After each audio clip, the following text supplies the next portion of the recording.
because she is in America with my dad. They are both attending my older sister's graduation. She's been there for 4 years studying at Portland Bible College. So yeah, she just graduated about 2 days ago, last Saturday, and yeah, she's coming back with them in about a week and a half. So I'm kind of excited for that, but I gotta reply to my mom because my parents are both in America, and me and my siblings are home alone. We have aunts and uncles around this area too, but why am I talking about my personal life? Let's study. I love teaching. What's good though? Alright, dialects. Dialects affect dictation in an understandable but real way. An unfamiliar dialect is accepted if you are a visiting speaker communicating in a foreign dialect. I mean, not district, dialect. Or if you are imitating a dialect for a theoretical performance. A different dialect is considered unacceptable when you are a native speaking to a local audience. So yeah, there are three standard dialects in the United States: Southern, Eastern, and General American. The standard Southern dialect is spoken mainly in the states which made up the Confederacy. This dialect is heaviest in the Bible Belt. The standard Eastern dialect is a predominant. Hold up, guys. I'm gonna have to take a minute to pronounce this word. Predominantly, yes, sir. Predominantly used in the eastern and northeastern states.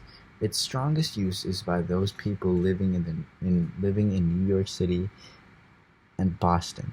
The standard General American dialect is spoken by most of the remaining areas of the country. As a result of the American media, this standard is becoming the most commonly accepted form of pronunciation.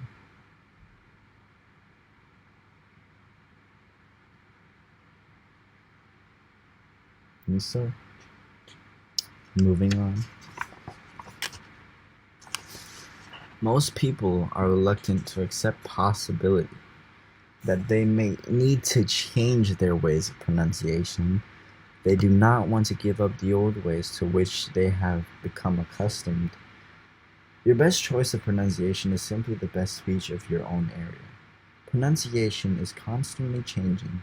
When any given pronunciation becomes predominantly used by a large group of educated speakers, it is generally accepted as the standard pronunciation. Do not try to be different and do not refuse to be flexible.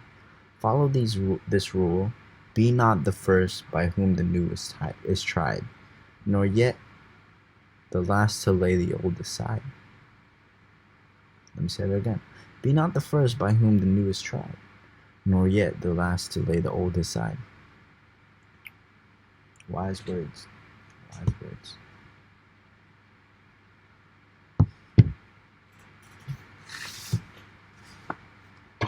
So, reference.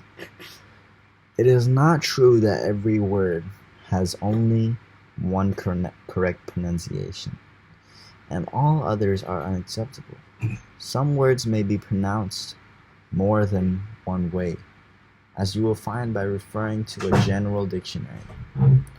A reliable dictionary, regardless of its size, is generally accepted as a good resource for pronunciations.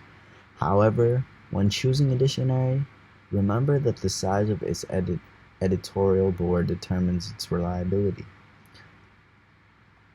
A word book developed by one person and available for 99 cents at a local store will not be as accurate as a dictionary produced by a large editorial staff of linguists. I hope I pronounced that right. Linguist, Linguists, linguist. So yeah, if you desire a more definitive guide to pronunciation, You may refer to a pronouncing dictionary of American English by John S. Kenyon and Thomas Knott. Whatever resources you choose, always practice aloud as you study pronunciation.